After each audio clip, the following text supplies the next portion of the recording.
আসসালামু আলাইকুম।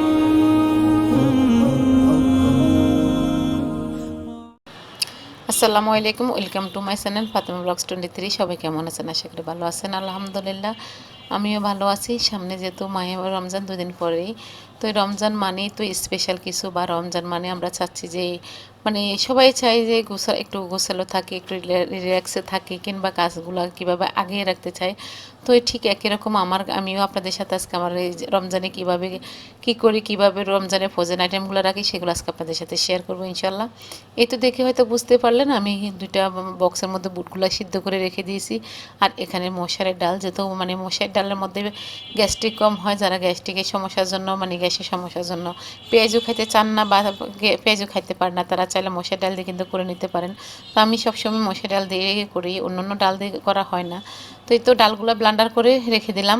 আর এখানেই তো 1 মাসের জন্য, যেহেতু মানে রমজান মাসে একটু বেশি আমরা আমল করার চেষ্টা করি, নামাজ কোরআন নিয়ে একটু ব্যস্ত থাকার চেষ্টা করি।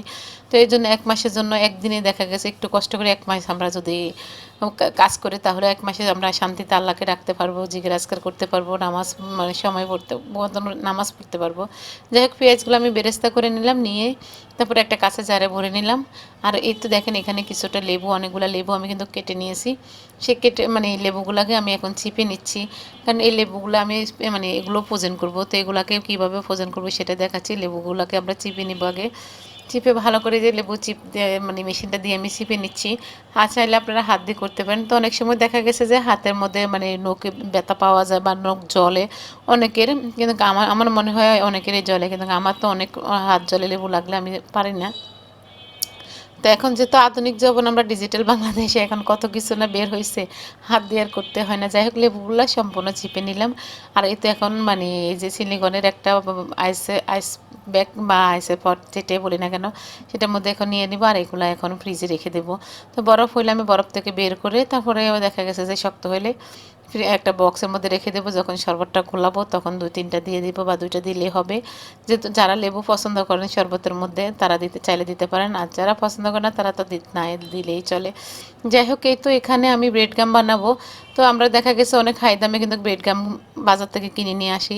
তো অনেক সময় দেখা গেছে যে ব্রেড গামটা মানে অনেকে জানে না কীভাবে বানায়, বা ব্রেড গামটা কি, অনেকে দেখি যে বলে যে ব্রেড গাম কীভাবে বানায়, এটা কি, অনেকে চেনেন না। তো যারা জানেন না বা চেনেন না তাদের উদ্দেশ্যে আজকে এই ভিডিওটা করা আমার আজকে।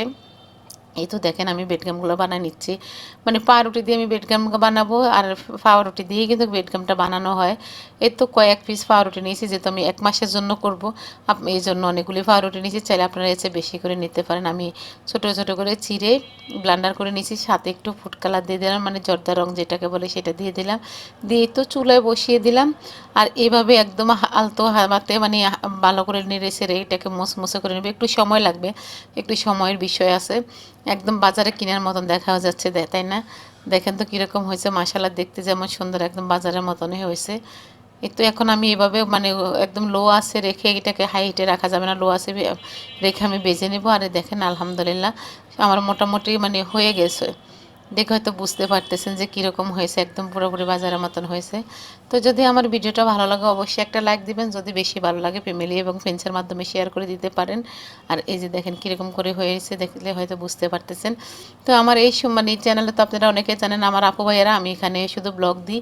ইনশাল্লাহ এখান থেকে আপনাদের সাথে অনেক কিছু শেয়ার করার চেষ্টা করব। আর আমি রমজান রেসিপিগুলো কীভাবে করি সেগুলো চাইলে আপনারা আমার ফাতেমা কুকিং অ্যান্ড ব্লগসে দেখে আসতে পারেন। আমার ছোলা ভাজা, মানে বুট ভাজি করা, বেগুনি রেগুনি সব কীভাবে করি সেগুলো চাইলে দেখে আসতে পারেন। আর এই তো দেখেন আমার বেডকামটা অলরেডি হয়ে গেছে। তো আজ এ পর্যন্ত, সবাই ভালো থাকেন। আল্লাহ হাফেজ, আসসালামু আলাইকুম।